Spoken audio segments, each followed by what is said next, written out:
Terrible. I don't even know. Good evening, everyone. I'd like to call today's Kings Local School District work session to order. Mr. Morrow, can you please call the roll? Ms. Phillips, Here. Ms. Groff, Ms. Cowan. Here. Mr. Belfrom, Mr. Skrull. Please join me in the Pledge of Allegiance.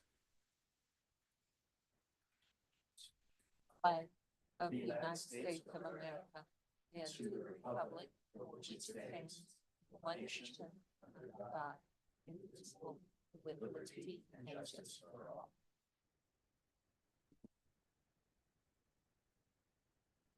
May I have a motion to approve this evening's agenda? Second it. Mr. Morrow? Ms. Groff. Yes. Ms. Cowan, Yes. Ms. Phillips, Yes. Mr. Skrull. Yes. First item on our agenda this evening is reports and presentations. Mr. Sears, I'll kick it over to you. Yes, thank you very much. We're pleased this evening for our work session. That, as you know, throughout the year, we've had strategic initiative updates for every building. Last month, we had an AI thought leaders presentation about some of the AI work we're doing within the district. And kind of some of the folks behind the scenes leading a lot of this work throughout the district and moving our strategic initiatives forward and many other instructional items are our instructional coaches.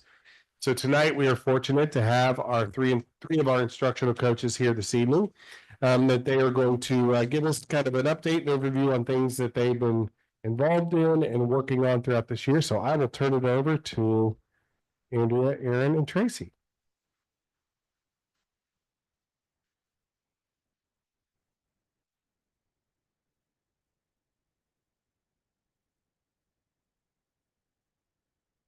Can you hear me? Okay. Thank you, everybody, for giving us a little bit of time to talk about some of the work that we've been doing. This is our second year together as a team. And before the year started, we were able to kind of zoom in and refocus what the definition of coaching is so that we could continue to build our program with our teachers in the fall. And what we really landed on is that the best professional development is job embedded professional development with teachers who willingly set goals and seek feedback and want to go through a reflective process. None of our teachers are required to meet with coaches. They seek our help out willingly. And our main goal as coaches is to really empower them to design learning experiences for students to maximize their potential. So everything we do is to make sure that the student's potential is maximized. And so this evening, we want to tell you a little bit about some of the bigger projects that we work on that we think have the biggest impact on our students. So when we explain to our teachers why it would be a benefit to work with them, we really worked hard at embedding ourselves into the district initiatives, especially the culture blueprint. We spent a lot of time explaining to teachers that it's a benefit to work with us because it does elevate student engagement. It encourages and supports professional growth, and it cultivates collaborative learning communities. And we felt like those three goals that we set for ourselves as coaches aligned perfectly with our culture blueprint. Every time we host a PD session or we're working with teachers, we also put the Power 5 graphic in front of our teachers and we tie it together with personalized learning. So everything we do is connected to either the blueprint or personalized learning or the Power 5 initiative. And so tonight we're going to take you through some of the curriculum projects that we've worked on. We're going to talk a little bit about some of the coaching cycles that we do individually with teachers.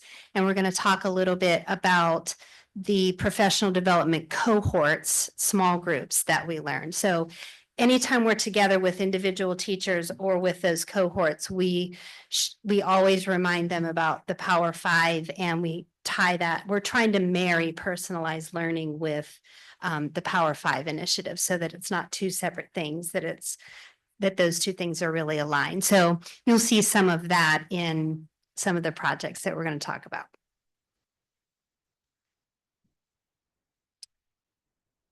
Let me adjust this, I think.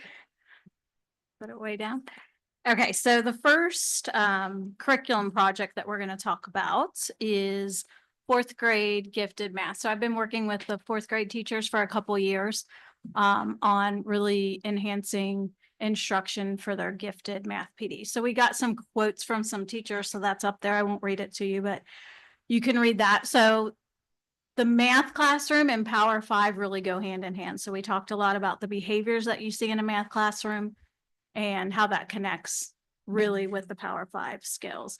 So we set up, teachers really appreciated the resources that we provided for them to use with our students and the idea that they could come together and work collaboratively.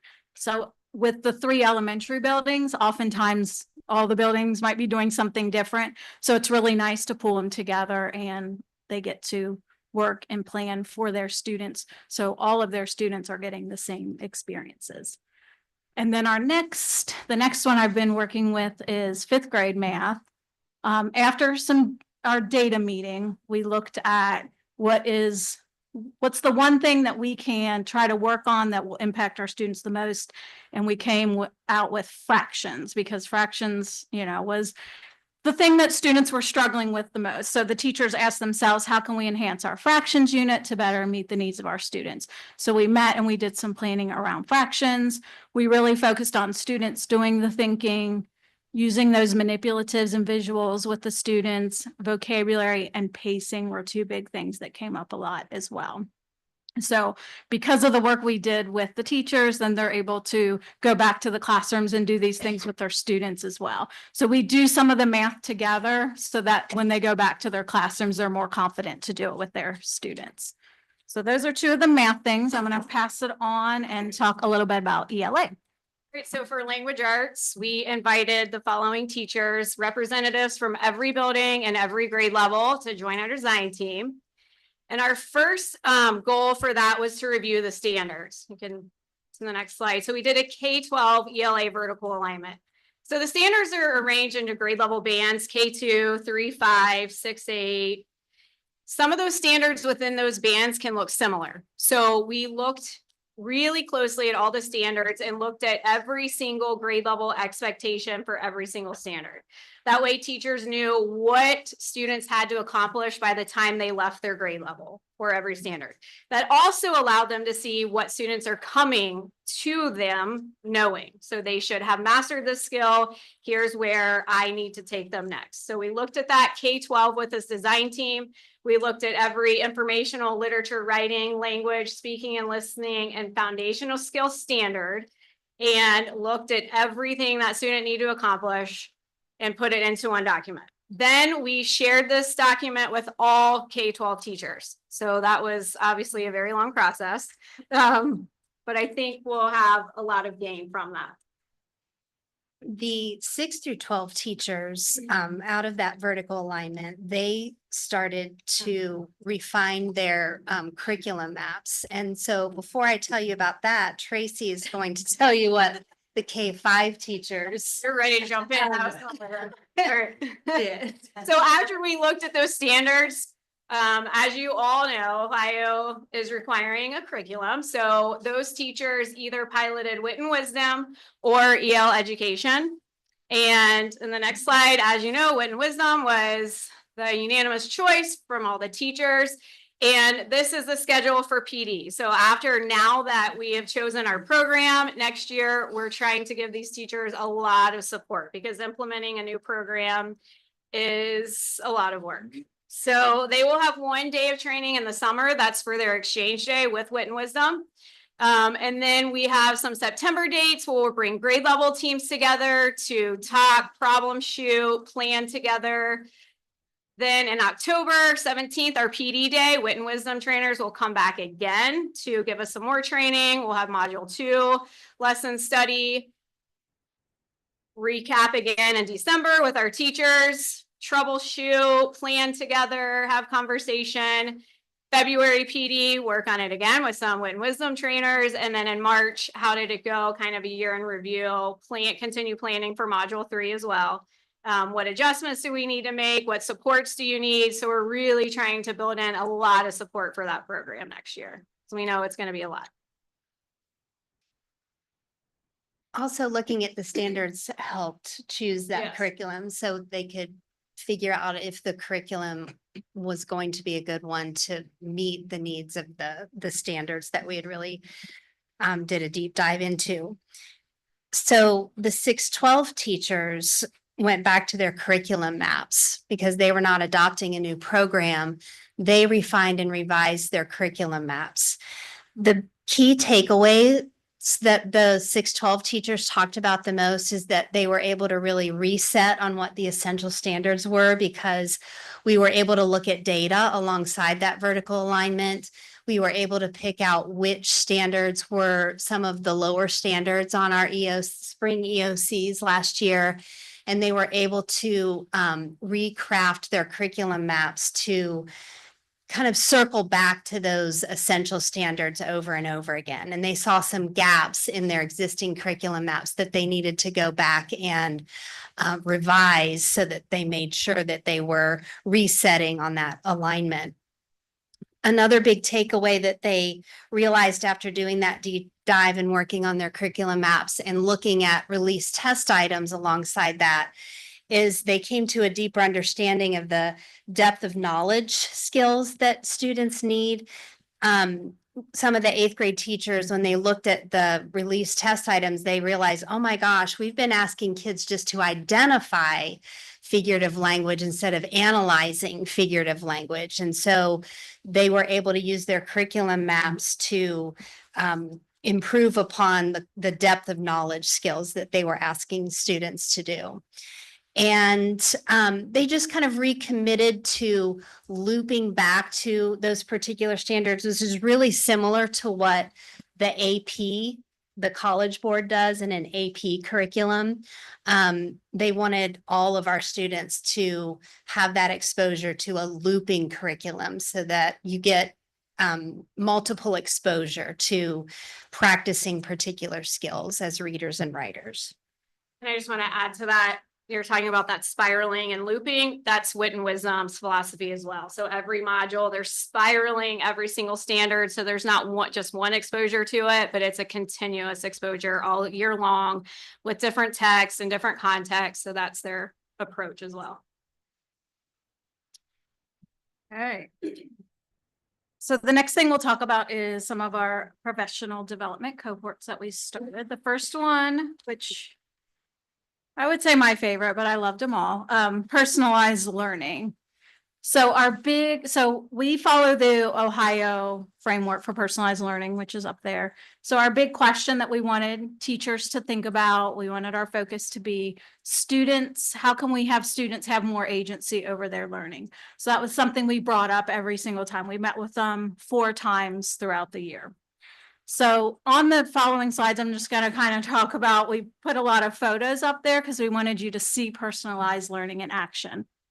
So one of the big things that we talked about was standard operating procedures. We talked about this with our new teachers as well as the personalized learning cohort. So this is just some examples of students creating their own standard operating procedures in the classroom. So what those do is they help students not always have to go to the teacher and say, okay, I'm done, what's next? Or I don't have a sharpened pencil, how do I get all those things? Help students be in charge of their learning and be able to move forward with their learning without having to interrupt the teacher. So those are just some things that they put in place for that. The next slides just show students taking ownership in different ways. So the top one, students are leading their own reading groups. So they got to choose the book they wanted to read, and the teacher's not there with them, but they are just reading it, following the procedures on their own. There's one up there where a student is leading the morning meeting, so they don't need the teacher doing that. The student is taking charge and leading, and you see the This is in kindergarten classroom, so they're all sitting there giving that student the attention, the same that they would with a teacher. And then the bottom is sixth grade, a science experiment. So kids are really engaging in that science experiment. And then, let's see, what do we have? Some more student reading groups. And then in the top right, so the middle picture and the one to the right. So the middle picture at the top is just a traditional classroom, how a teacher had it set up. She got feedback from her students. How do you want the classroom to look? So she rearranged her whole classroom based on student feedback. And she said, it's just amazing. They come in now, they just choose where they want to sit. They're engaging with their peers a whole lot. So they're taking ownership of even how the classroom looks. So that was exciting for her to do with her students. Again, another kindergarten classroom. And then high school, they're the science choice board. So instead of students just sitting in the science classroom listening to their teacher the whole time, they have some choices now of different activities that they can do. So transitioning more to that choice, tracking their own progress. So in the bottom picture, students go up on the board as they complete assignments. They track when they're finished and move forward. So that's something we talked about as well as students taking, agency over how long it takes them to work, the environment they want to work in. And then at the top, another kindergarten classroom where they, instead of the teacher creating everything at the beginning of the year, student name tag, so kids created their own, and then they did their own alphabet. Every student got a letter or two and they created their own alphabet. They did their own illustrations and put it up there. So it's just making it more meaningful, having them take more ownership of their classroom. All right, so we also had a new teacher academy for years 1 and 2 teachers.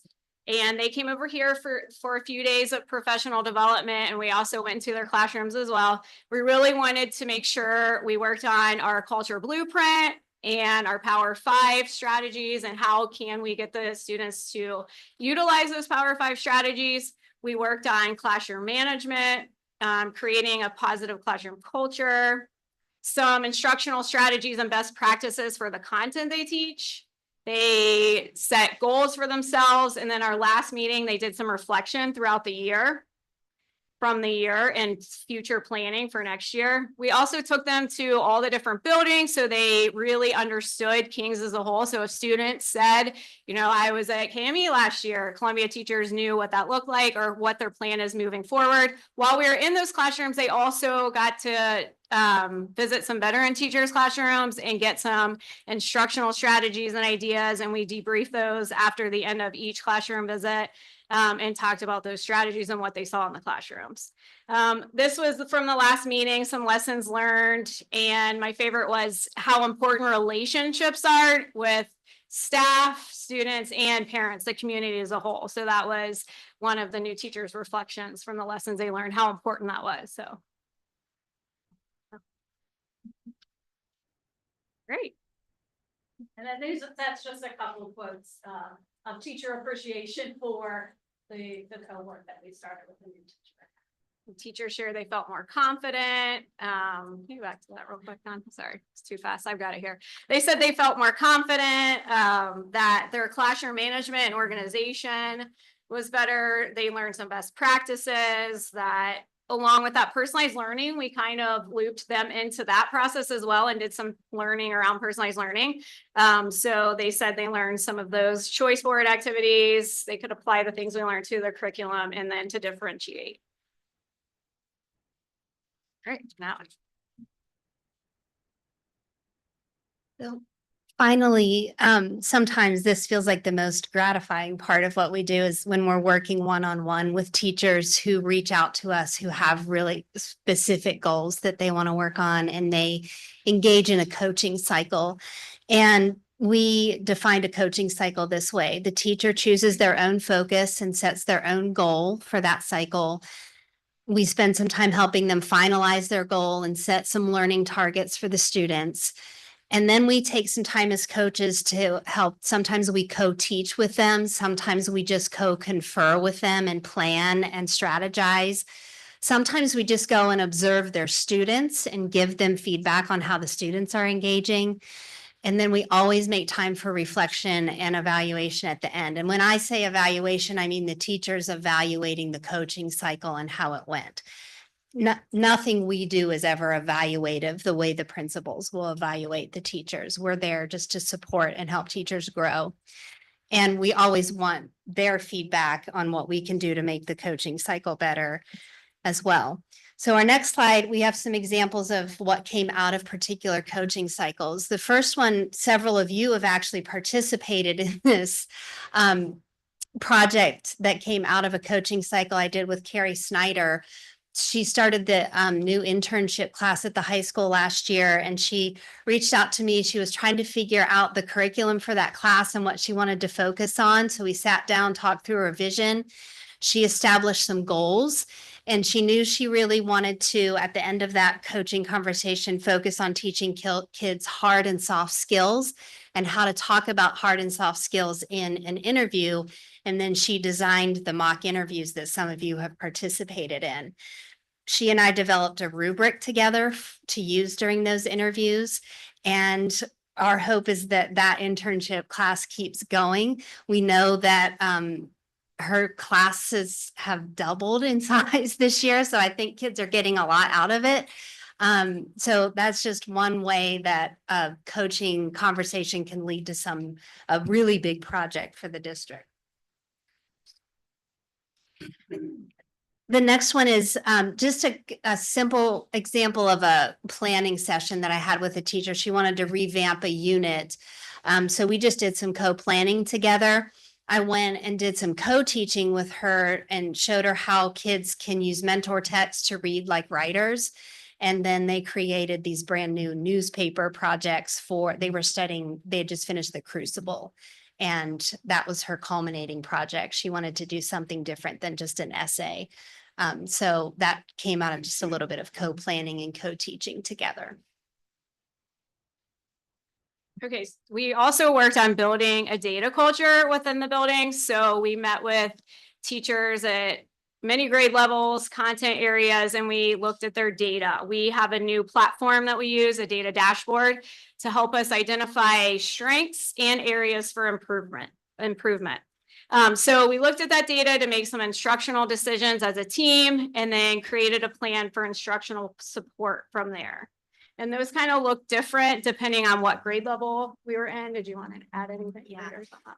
I worked with the 7th and 8th grade teachers mostly. For them, it was just kind of a reset on using data for instructional decisions. It had been a while since we really kind of buried down into the data to figure out exactly how to use it for instruction.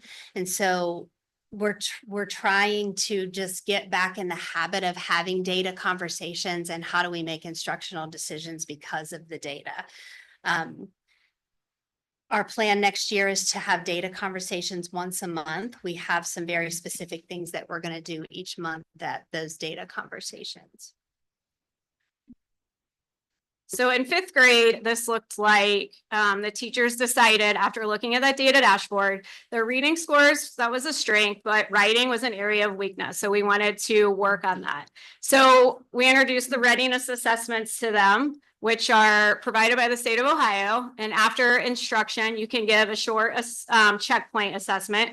For example, if you teach opinion writing, you can take that assessment. And then the amazing thing is it's machine scored. It gives you rapid results and data, and it breaks that score down into more detail for that student. So you know what they need to work on.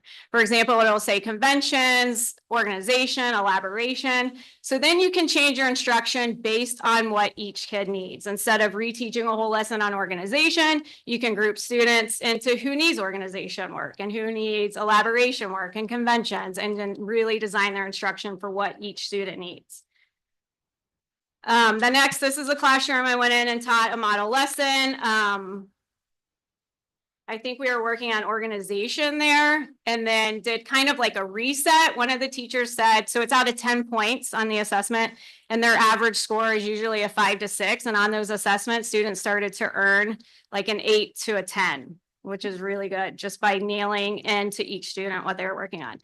The next slide, a teacher emailed me and said 84% of her students had shown growth 40% earned a 9 out of 10, 30 an 8 out of 10, and 30 on a 7 out of 10. And like I said, the average was like a 5 or 6 before that.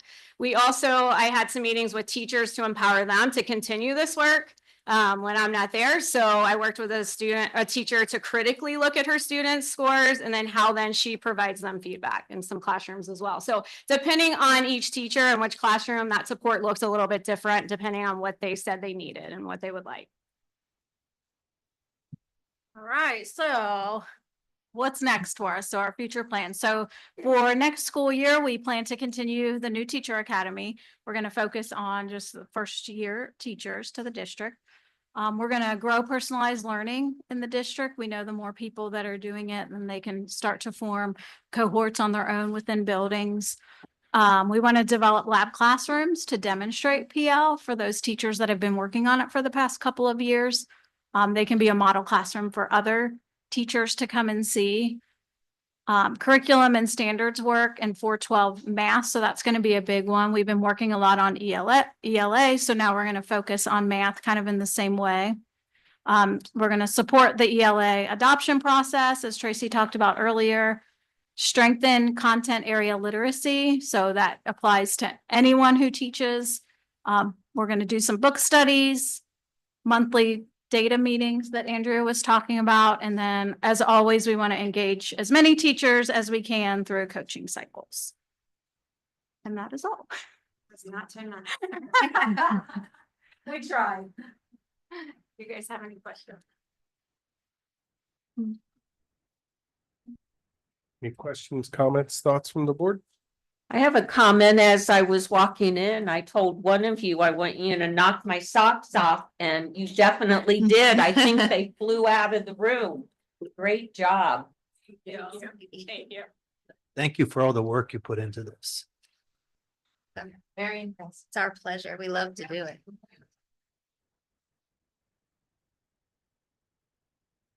One of the things I'll add before we go, I just want to appreciate all of our coaches, and this is year 2. I want to commend the board for embracing this concept. And I think you're starting to see some of the fruits of the labor that they're working on. This is how you bring our strategic initiatives alive, when you bring experts to the table. We always talk about administrators love to be instructional leaders, but we're not instructional experts. And so you bring experts to the table, work with teachers in a collaborative way to do great work. I think throughout that presentation, you saw the continued heavy focus on academic growth in Kings. We are, from an ELA standpoint, especially, the vertical articulation is incredible, as in teachers that just refocusing on standards and how, and then the PL and Power 5 work is how you bring that to life and how you connect with individual students. So they're doing a great job of kind of marrying all this together, as well as helping new teachers take risks, try new things, be innovative. I think we're really starting to benefit from a lot of the work that they're doing. So we appreciate the emphasis on data, the emphasis on growth, the willingness to take risks, and your just approach in working with all of our staff in our district. So we thank you. And I will say this, last thing I'll say is, it was really nice to hear Tracy talk tonight at our board meeting. Normally we hear Taylor every week. So that was awesome to hear Tracy like match Taylor's level of enthusiasm. Yeah, you were close. We could see where she gets a little bit of it from, but you got a little bit of work to do to get with Taylor. I bet. Yeah. Anyway, thank you all very much. Thank you for coming. Thank you.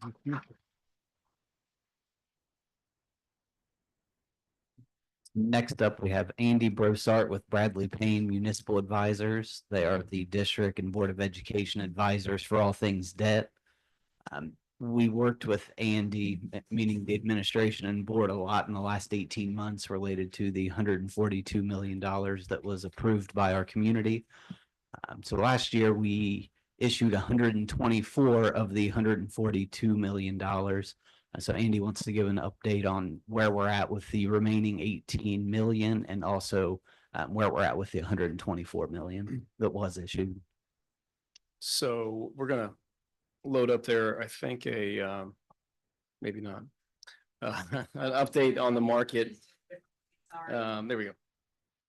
So just want to quickly give you a sort of snapshot where we're at as we go into the next round of financing that's coming due. The chart you see there is the 1-year note market, and the district issued some 1-year notes last year that are coming due, 24 million, and the part of the financing plan is we're going to take that to long-term bonds, but also issue the remaining $18 million in financing for the total.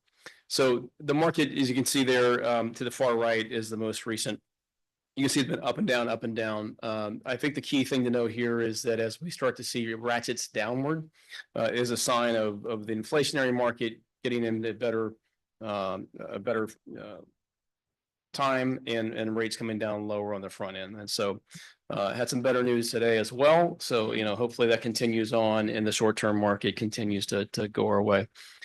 The green chart up there, this is sort of your, I have to say it like your Dow Jones Industrial, at the end of the day, tax exempt interest rate spot market. So this is a combination of several bonds, and it's the 20-year average of what the interest rate looks like.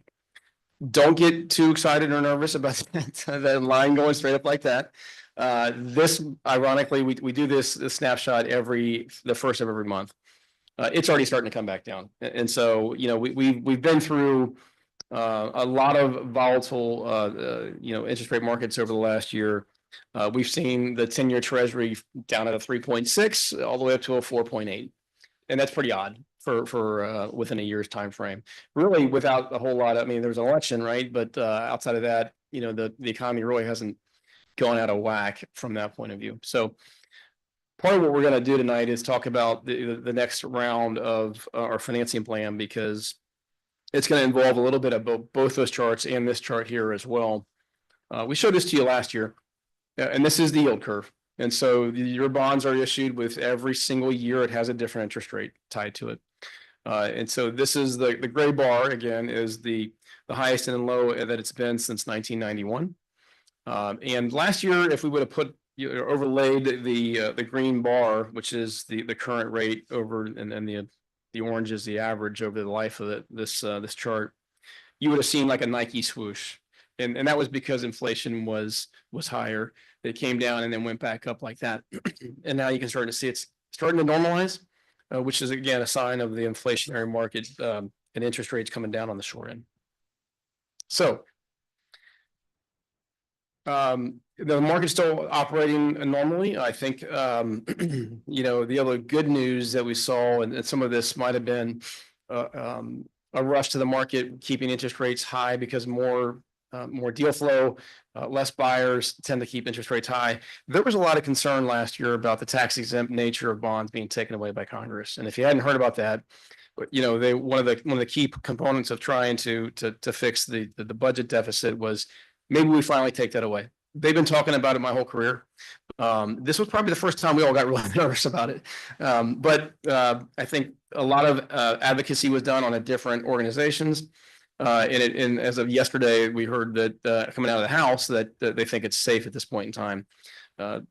The only probably the compromise solution that we had heard was that local governments like you would still be able to issue tax exempt bonds, which is important because it saves you a lot of money in the interest rate. But they were going to go after other specific sectors, one would be in stadium financings. They were going after that with the NFL particularly. So that seems to be all off the table at this point in time. So just to reset the table here, $142 million was approved by the voters. And one of the key components that we had laid out in that campaign and the financing strategy was no more than 7 mils would be collected from 2025 to 2033. And so that as we look at every aspect of going through the financing, that is always our overriding goal to make sure that stays in place. So 2034, just to remind you, and onward, that drops down probably to about 4 mils. That's a rough estimate given our projections right now, but all that changes in terms of the valuation that continues to grow in terms of development and things of that nature. So 2024, we issued $100 million in bonds. That was done in July 2024, and that strategy was let's lock in a good portion of this, given our projections, to make sure that, again, we're able to keep that 7 mil promise. And then we also issued $24 million, we call them bands, bond anticipation notes. And that's a 1-year instrument. That was that first chart I showed you, the short-term nature of the market. And that is coming due this July. And so the plan was, let's see what happens as we go through the year and see where the market's at. Really, the market hasn't changed a whole lot with the exception of the front end of the curve. But the suggested plan here is to take out $24 million again in the fixed rate bonds. And so now that will be locked and done. You'll have the ability to call, refinance, pay down on that in probably 10 years, 8 to 10 years. And then the other portion of it, the 18 million that rounds out the complete financing, we're going to keep out as 1-year notes this year, possibly a couple of years, depending on how we see the valuations and the millage promise that we want to keep. So that's the only way we can really keep that millage promise, is keeping something short. So unfortunately, you're going to see us a couple more times over the next couple of years, but the $18 million will be short, and then we'll have the complete financing really issued, and you'll be able to earn the interest off of that going towards the project fund as well. Lastly, the last page there is really just a depiction, of a graph that shows you sort of where we're heading. The green line, the green bars there, is all your outstanding debt prior to this last issue being authorized by the voters. And then the blue line is how we fill in the rest of this and drop down in that 2030 range.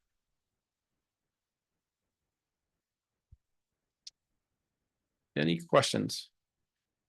So I'll summarize in a few kind of points that I have in my mind as we've had discussions with Andy and with Kent with RBC, and also our attorney at Dinsmore, Brenda. Really, it comes down to 3 things. So this is basically bleeding into number 8 under my section, that we need to keep the commitment to the community of 7 mills. And also, if we can lock in long-term at historical rates and avoid the volatility of the up and down, let's do it, because we don't know what's going to happen over the next few years. So if we can lock in at something that's reasonable, let's do what we can and avoid the up and down. Second big point is interest. If we issue the other 18 million, we can earn interest on that 18 million that can be put back into the facilities of the district. So it gives the board additional flexibility in projects. And then number 3, we have the money if the board decides to do something with it. As of right now, it's kind of sitting out there in theory. The community approved the board to have it, but as we lock down the high school and start to think about completing that project and anything else that the board wants to do across the district, then we have the money to be able to actually do it. Because it's a lengthy process for us to actually get it. We started having these conversations, a couple months ago, and we're just to the point where it's starting to become a potential reality. So really, those are the 3 kind of key things that have led us to present to the board tonight. Can you just remind us, what can that money be used for? Great question. The money cannot be used for anything payroll, salary, operations related. It can only be used for facilities or for district debt. That's it. That's all the community approved money can be used for. That's all any interest earned can be used for. No operations at all. Thank you.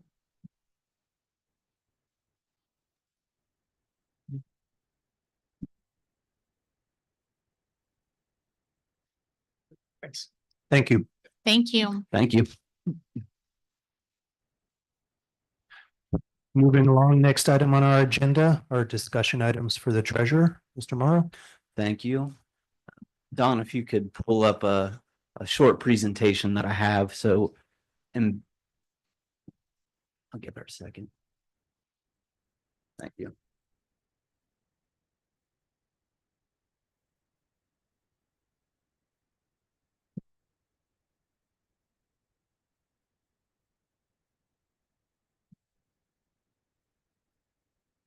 So it's forecast season across the state. All the districts are working on what the next 5 years are going to look like.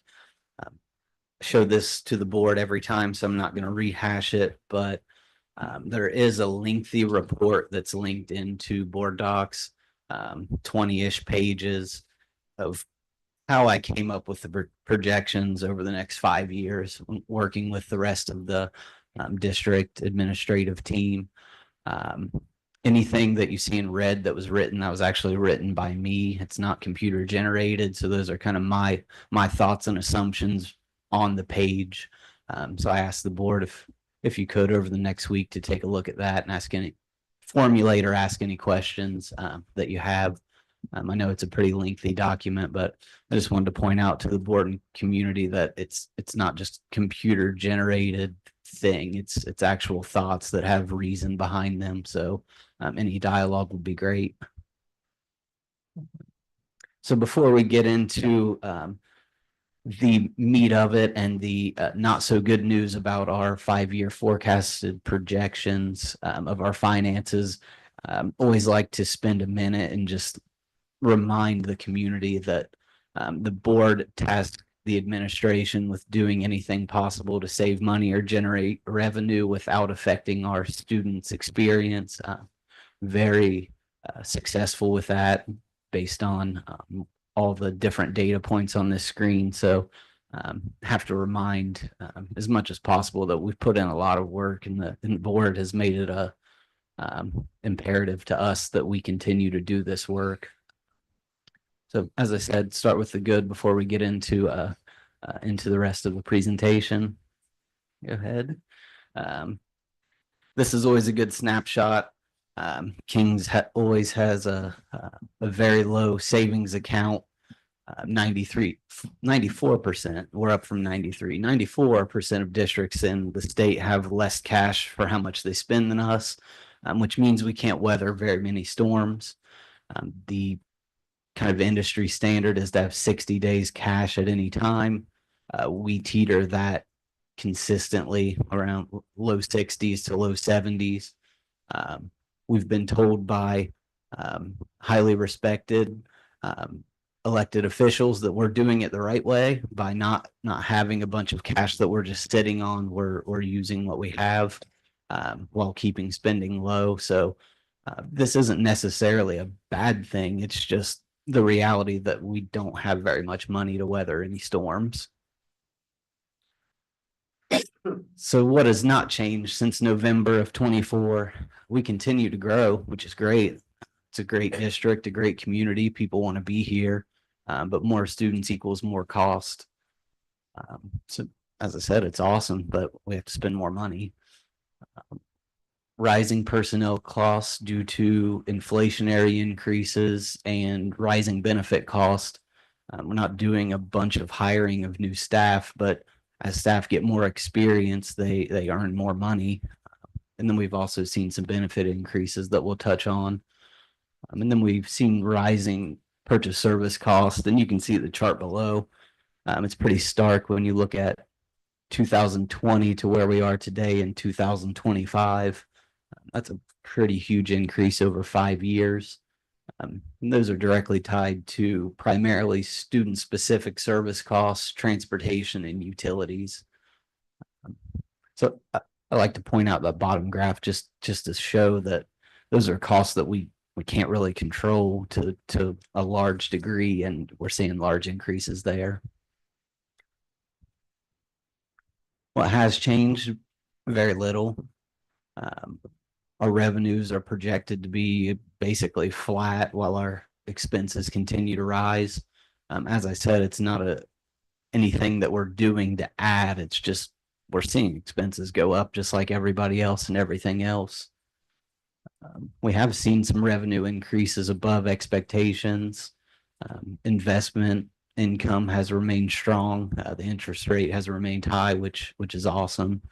And that interest money is just used to help fund our operations. State reimbursement for student-specific costs. So we apply for reimbursement for high cost services. And we saw a pretty big increase in the reimbursement projected pretty big increase in the reimbursement. So you'll see an uptick in our revenues because of that. And this is kind of a continuation of November. Our thriving community has seen high property value increases. It's great. It means our community is thriving. But it also means that there's a little bit more property tax cost to our community, approximately 5%, but we really don't see any of that increase or very little, and we'll touch on that here in a minute. We have a favorable health insurance increase in 2025, and we're looking at a very unfavorable increase in 2026. Very unfavorable, meaning over 10%. We spend over $7 million a year on health insurance alone. So that's pretty easy math. If you have a 10% increase, your cost goes up 700 grand. So that's a pretty big number. So I mentioned the property taxes and property values. This is our biggest source of revenue. The board knows this, and I'm rehashing, but we're a locally funded district. The state gives us very little in proportion to what we need to spend on an individual student. We've seen huge valuations increases in the district. You can see on that left red box, we went from a district that had 1.2 billion in value to over nearly 1.5 just in a year. So talking about a huge increase. That doesn't mean that we get a lot more money. That just means that the tax rate goes down for our homeowners and our property owners, which is great. Their home went up substantially, and their tax bills related to that didn't change substantially. So it's great for the community, but it doesn't help our bottom line. So you see those massive increases in value, and then the chart on the right is our projected property tax revenues. Not huge increases there. State funding. You guys know this, and we've talked about it, and there's been updates pretty consistently the last few months. Nobody knows what's going to happen right now. We've had the governor's budget that cut substantially from King's over the next 2 years, and then you had the House bill, which basically kept us flat over the next 2 years, maybe a little bump. So I modeled for this kind of middle of the road. So not getting the huge decrease that the governor proposed, but not getting the slight increase the House proposed. So we're looking at, if we do end up somewhere in the middle, losing money from the state 2 years in a row, the next 2 years. It's kind of crazy when you have a district that is growing and expenses that are going up across the board, and they take money from you. So expenses, just touch on the two biggest pieces. So in personnel, our number one spending category, as I said, it's not that we're adding staff substantially. I've built in adding 2 teachers a year due to enrollment growth or changes in enrollment. So nothing substantial there. Our staff gets steps, which is a small pay raise due to experience. And then we have union negotiated agreements. So I've built those in. And then I've built in the large insurance increase for 2026 and then a kind of market going forward. So these seem to be reasonable estimates, and I don't want to say conservative, but I like to say realistically conservative. I mean, if you're putting in market rates and you basically know what you're going to get in 26, then it's pretty easy. And only adding 2 teachers every year when we continue to add kids isn't very much at all. Purchase services, we kind of touched on this already, that we've seen big increases here in those student-specific services, transportation, and also utilities. I did want to point out that the board approved us locking in a 6% increase over 4 years on our electricity, and actually a 5% decrease on our natural gas. So that gives us price certainty going forward, where I know me personally have seen a lot of increases in those costs at my house. So all in all, as I said, it's started off with the good and ending kind of with the bad, but our revenues are flat. The state is projected to take money from us potentially. And that's just a middle of the road projection. We're not getting revenue increases from our property taxes. So we're flatlined. If you look at the graph, you have the orange, which is our expenses, just kind of go up just as everything else in the world goes up, and our our revenues remaining flat. So something needs to happen to fill that gap. Based on the comments from the board at our last meeting, that would be some type of revenue generation. Go to the next slide. So there's essentially three options for large revenue generations. You can do the standard, which is, I put in quotations because this is what's been done at Kings throughout its last 30 years. A levy on the ballot at 6 whatever mills. Or you could do an emergency, which is basically the same thing, where you're asking for a set amount of money for the next few years or however long. But if we are on that trajectory, then we're looking at doing that plan every 3 years. If we want to model a historically, we'll call it average levy at Kings, then we'll be doing that again in 3 years based on this forecast. And that's what we promised the community back in November of 2022, was it would last at least 3, and here we are. It's been 3, and we need some type of injection again. A different option is a phased operating levy. So this is basically, you ask for a bigger number. I'll just use 10 as a nice round number. Last levy was 6.4 mils. The board could elect to say, all right, let's do 10, but we're going to phase it over time so the community doesn't feel that full burden right up front. So I use 10. You could do 4 mils 1 year, 3 mils the next year, and then 3 mils the year after that. As I said, purely an example to kind of phase that in, but you're capturing a larger revenue because you're asking for more in total. You could do something like that, and it would alter that 3-year cycle that we're on right now. Third option, an earned income tax. This has become more popular in the last election cycle, just a week ago. This would be an income tax on residents of Kings Local, and it would only tax wages. So it doesn't tax retirement benefits such as Social Securities and pensions. It doesn't tax capital gains. It's only money that you actually earn. And that's something that is gaining traction across the state as far as an alternative to being on a 3-year property tax levy cycle. So I say these 3 things to ask the board, what do you want to see? I can spend I can spend time doing all 3. That's fine. But I kind of wanted to lay out what the different avenues look like. You got your standard 3 years back on, just like we've done. I've got your phase that looks at a little longer term with a bigger number on the ballot. Then you've got an earned income, which has the advantage of not taxing those retirement incomes, and also you actually gain money as a district when your district's income rises.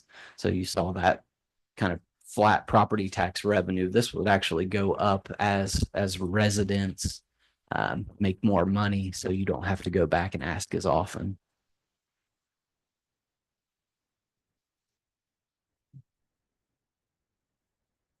Personally, I'd like to get out of the every 3 years that we've been doing. How many districts are currently doing an earned income tax? There was a high passage rate at the election a week ago. I could get you more specific information of how many across the state do the indirect income tax and also what those results look like. I know for a fact it's not as widespread as just the normal property taxes, but it is gaining momentum because you don't have to keep going back over and over like you do with those property taxes. I'd also like to investigate what can we do that will last a longer period of time, kind of piggybacking on what John said. And also the relief to our senior citizens or someone that relies on Social Security.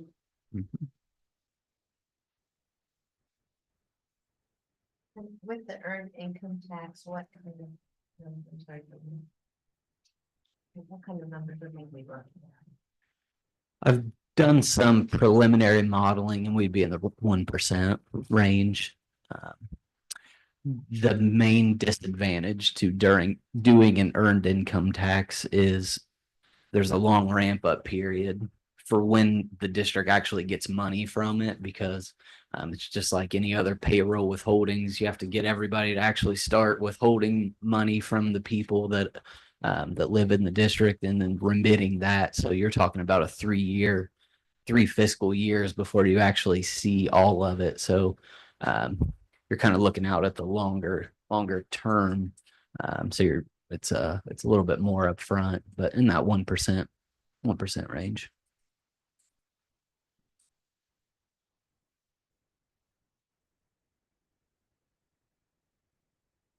Do you have any estimates in terms, like you said, the standard would last us about 3 years, which is what we promised last time. How about the phased? When you said a little longer, like, are we talking 5 years? Depends on the number, Yeah.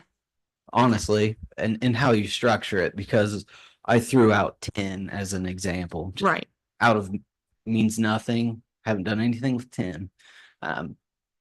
But if that number is bigger, then obviously it lasts longer. But at some point, your revenues remain flat, just like any other levy, and expenses catch it. So you can structure it in a bunch of different ways. It's kind of what the target would be. Is it, do we want it? Does the board and community want to say, we don't want to talk about this again for 5 years? Well, okay, then I could do a few different models to get to 5 years.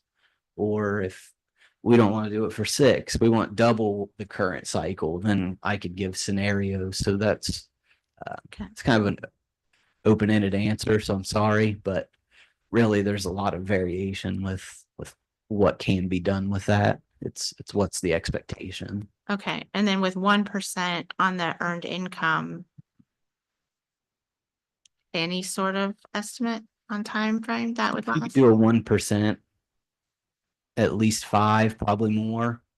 I'll say that most districts that have an income tax, they end up not going back on. It's just the conservative nature of me trying to project the incomes in the district. It's tough, in the Department of Taxation isn't very helpful with this because they're giving me data from 2021 as the most recent. I'm trying to take data from 2021 and extrapolate off of it, but feel comfortable 5+, pretty easy.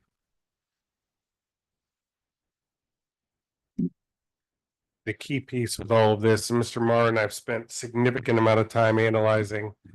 I'll remind Mike glanced at this, but this board administration has made a significant amount of cost savings measures or revenue generation measures over the last few years as a commitment to the community to try to stretch things as much as possible in a volatile economy that's been a little bit of a challenge in some ways. And I think what we're analyzing heavily is understanding from how to create a more sustainable model of funding for Kings. I don't think it's a desire to continue to go back every 3 years.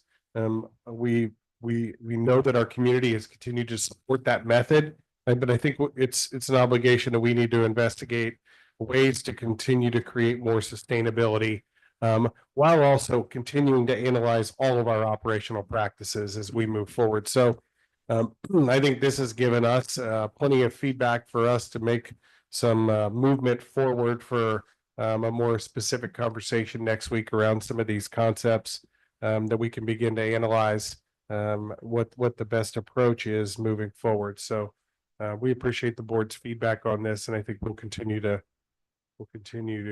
analyze where we are and have some more specifics. So I think your questions are good. I think you could put some numbers to that probably in the next week. So Thank you.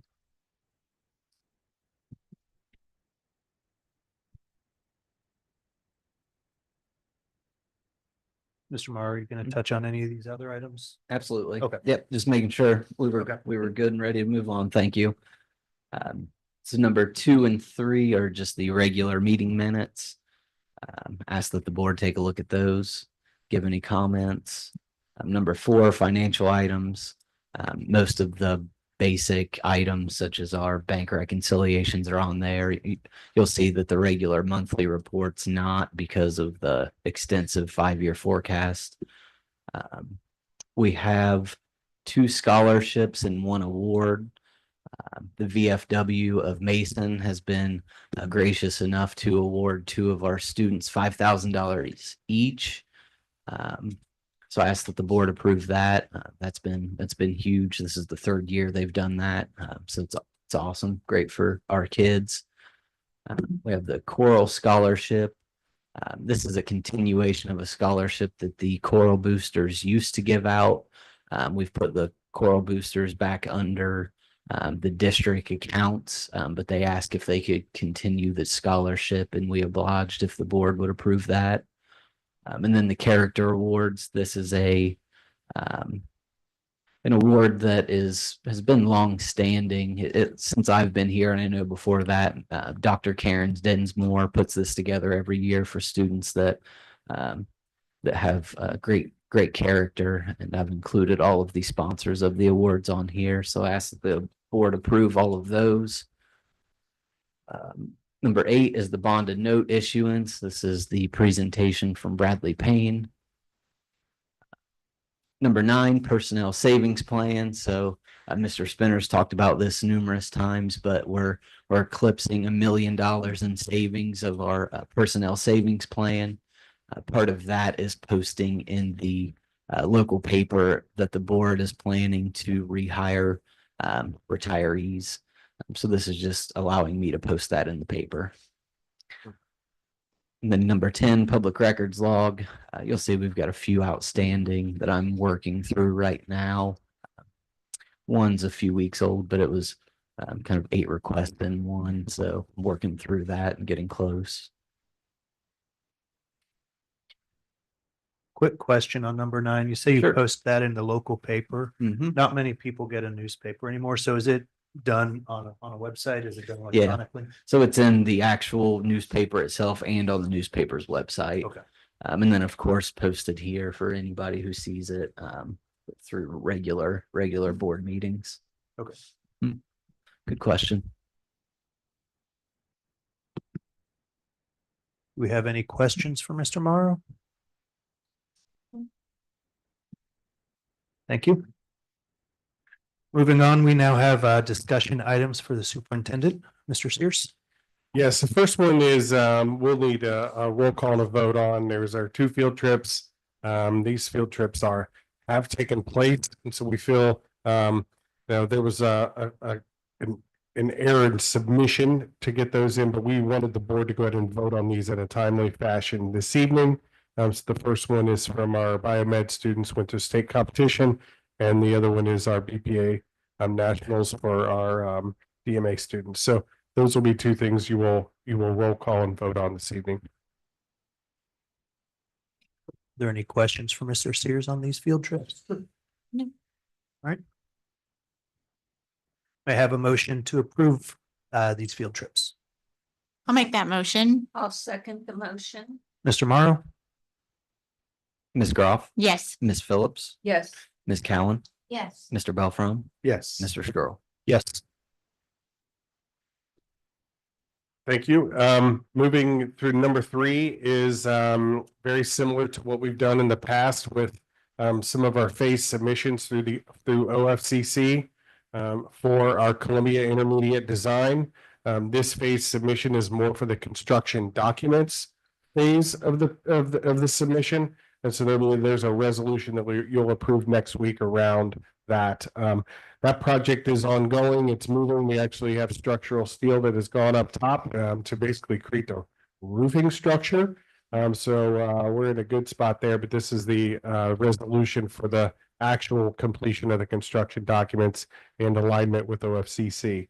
Number 4 are 2 field trips this summer, men's football and women's soccer. They go to these are summer camp opportunities for both of those. Very common. They go to these each year.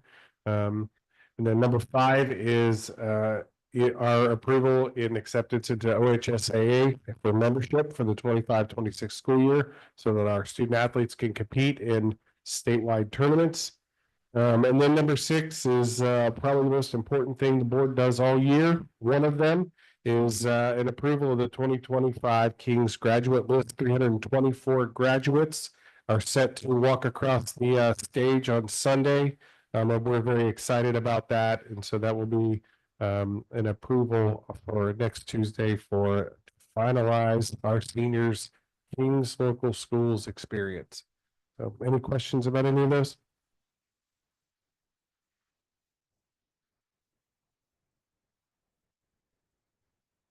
Thank you, Mr. Steers. Moving on, our next agenda item or discussion items from the Assistant Superintendent, HR Business. Mr. Spinner. Evening, President Squirrel, Kings Board of Education. 2 items under my purview this evening. First is our regular personnel agenda, and in May that is dominated by contract recommendations. So we'd like to remind the board that under our collective bargaining agreement with the Kings Education Association, our certified staff's 1st through 3rd contracts are 1 year in length. Their 4th contract is up to their evaluator for a 1 or 2 year recommendation, and then all subsequent contracts are 2 years. Teachers may also apply for continuing contracts, which have specific licensure, coursework, and or experience requirements. Also, in this personnel agenda, OPSI contracts. 1st contracts for our OPSI or classified employees are 1 year. 2nd contracts are 2 years. All 3rd contracts or subsequent contracts are continuing in nature. Happy to entertain any questions the board may have with regards to our personnel agenda.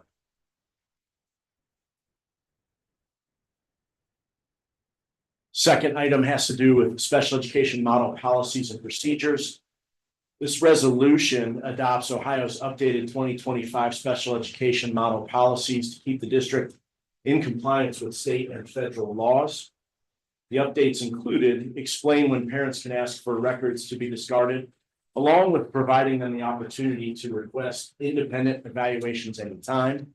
They also removed emerging skills from extended school year services and no longer suggest services during short-term removals. Approving this ensures the district remains current and legally compliant with Ohio's special education model policies.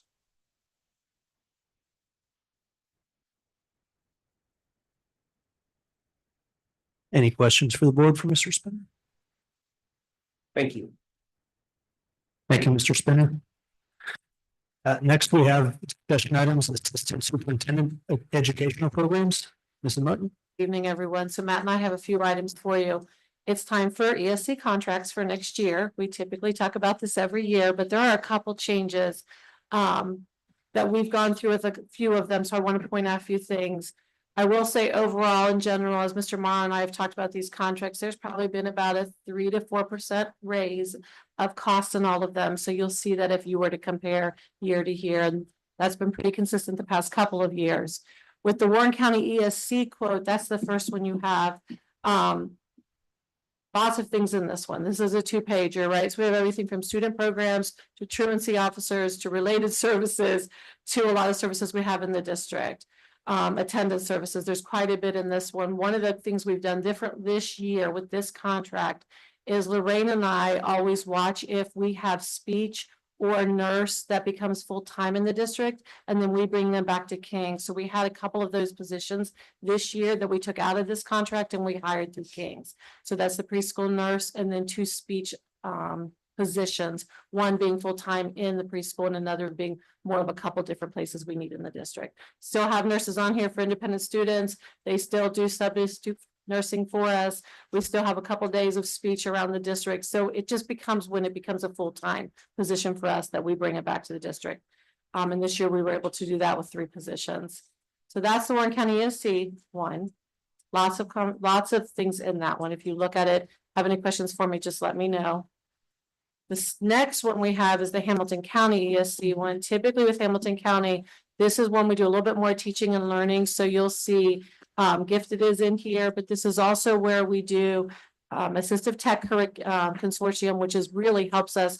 This gives us the opportunity to practice and use lots of different assistive tech before we'd ever purchase it. And lots of times we don't even purchase it. They just let us use it all year with the students. So that's a pretty good cost savings for the district with that consortium. The other thing in here that you'll see is we have a behavior and autism coaching per day. That's actually through SMOI. It's just that they use their auxiliary money. So we have that on our contract. So that's a SMOI service through us, through my office, but it's their auxiliary money. There's a couple different things on that for that one. And then the last thing we do is we do have orientation and mobility and vision impaired. Those are very typical. We always have those. The other one, and as you'll see, they all 3 do very different contracts, as you notice. It's very different, all 3 of them. The last one is Butler County ESC actually does a memorandum of understanding around their contract. And if you remember, this is where we do all of our audiology services and teacher of the deaf through those. So that's all, pretty much all we ever do through them. There might be a one-off. They have a couple specialty psych services we might use for a language student. But beyond that, that's all we pretty much have with those services. So if you get a chance this week and have some questions for me, let me know, or we will approve those next week. Or any questions right now? And these are all for next. They're all for next year, yes. And it's amounts that you think right now are the ones that are needed. Correct. We know that they will change some of these, all of these, even Hamilton County has student services. So right now we know the students that are going to be placed there, but that could change halfway through the year and that would be a different amount. Or a student could come out of that program and come back. So these are our best estimates for those student programs for sure. Typically, when it comes to the related services, we know what services we need. We don't typically add too much around those unless we would have just a large influx of, like, say, preschool. We might look at an OTPT, but that doesn't happen very often. Those costs are pretty set. Unless someone new happens to Moves move in. in. Yes, for a good example would that be if a student with a nurse moved in and we had to hire another nurse for that student. So just a question, do we ever, as a county, like, go together and try and negotiate this down versus like 4% down to 2%? Because I'm just curious, I think the ESCs are doing, their cash balance looks a little better than ours. I think there have been conversations around that. We have looked at least in our office and with administrators in the room, we have looked at the other services at the other ESCs to compare costs. Warren County ESC is typically still coming in under most of them. So that is something we typically do. That's why we have a couple different others. All 3 of them specialize in different areas. So like some of them don't even offer the service, the other one does. Sure. Yeah. I would say Warren County ESCs, a lot of their programs at this point are student-led programs and you can't even find them anywhere else. Right, right. And you just touched on my question. I was just gonna ask you for clarification for those listening. Why we use 3 different educational service centers. And you touched on that, so. What's the unit of measure on the Warren County ESC service quote? Are those units hours? Yes. Okay. I'm sorry if I missed that. No, they are. They do it very differently. They do not do it by day. They do it by hour. And actually each one is a little bit different depending on the units we use. The one thing I will say, I also forgot on Warren County ESC, we do have a couple of grants we write that then cover that tuition piece of it. So we have Warren County Board of DD, they cover a couple of our different programs on here too. So even though we pay for it, then the grant actually does pay for it after we write it. So there's a couple of things like that there too. The Hamilton County contract with the behavior and autism coaching and consultation per day. So that quantity is 30 days. That's for SMOY. And That's they, just for yeah, SMOY. it's just for SMOY, and I believe they do 1 day a week. Okay. So that's theirs. It's just the auxiliary funds run through us. So that's why we have the contract under our contract. I'm sorry, I have one more question. With the Butler County ESC contract here, just curious.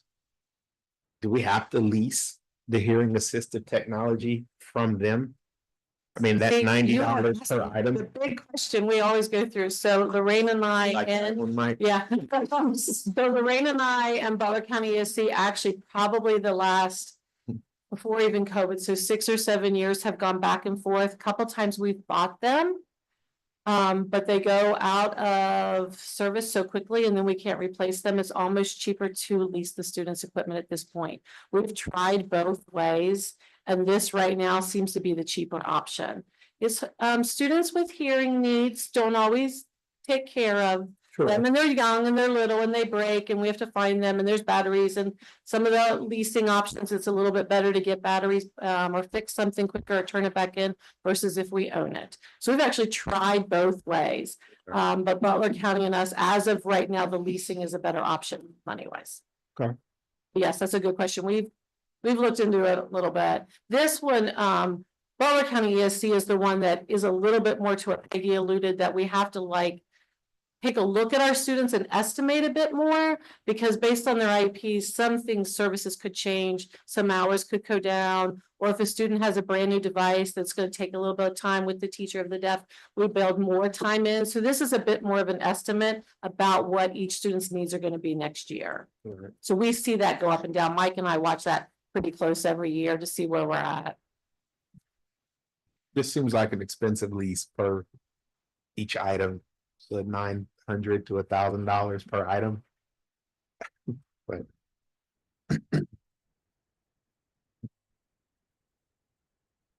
Any other questions? You guys always have good questions for me. And I'll turn it over to Matt. Thanks, Dana. Item number 4 is just an updated schedule for staggered start for the 25-26 school year. So this is just a mirror image of the staggered start that we did for this school year. So you can see each of our grade levels and buildings kind of represented there. The green boxes identify when all students start. So we've got the early childhood, they're listed first. We have our kindergarten. Of course, they do appointments for some assessments that are done at the beginning of the school year. So they start the latest, of course, on Thursday, the 21st. This coming school year is what we're recommending. And then the same with the high school, for example. It's nice to get the freshmen in to give them an opportunity to experience the high school outside of King's freshman camp, which just happened last week, before all the students come, and just allows time for, wayfinding, navigating, getting connected with your teachers, some relationship building. So just recommend that we continue this practice.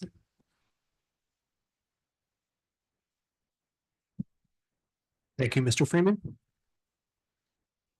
If there are no questions. I'm Mr. Ruffin, sorry, go ahead. John. Go ahead. For whatever reason, I'm still stuck on this hearing assisted technology. I'm sorry, Dana, only because the contract says if one of the students breaks it or loses it, we get billed 100% of the replacement cost plus shipping and handling. So I'm just kind of stuck on the leasing of it, like as opposed to I guess because I don't know what they would cost outside of a lease. It's probably a discount. I know you guys are doing sound work. It seems like we're just kind of assuming all of the responsibility here, which is understandable. They're our students, but we lease it, and then if something happens, like that lease doesn't cover replacement. It looks like it's like we have to pay for that too. Let me bring you some information next week. Okay. And then we can take a look at both of them, because I'll ask Cynthia to give me like a comparison in the past, just to give us an idea. Okay, So I can easily do that. thank you. Yeah, no problem.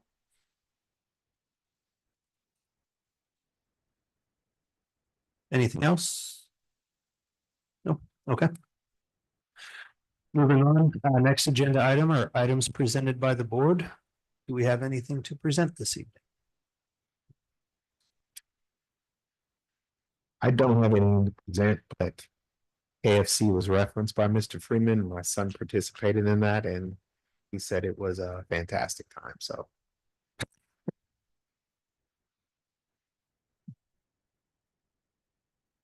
I know not a new item because we've touched on it already, but I want to give an early congratulations to those seniors who will be graduating this Sunday. It's a big day for all of those students, so Yes. looking forward to it.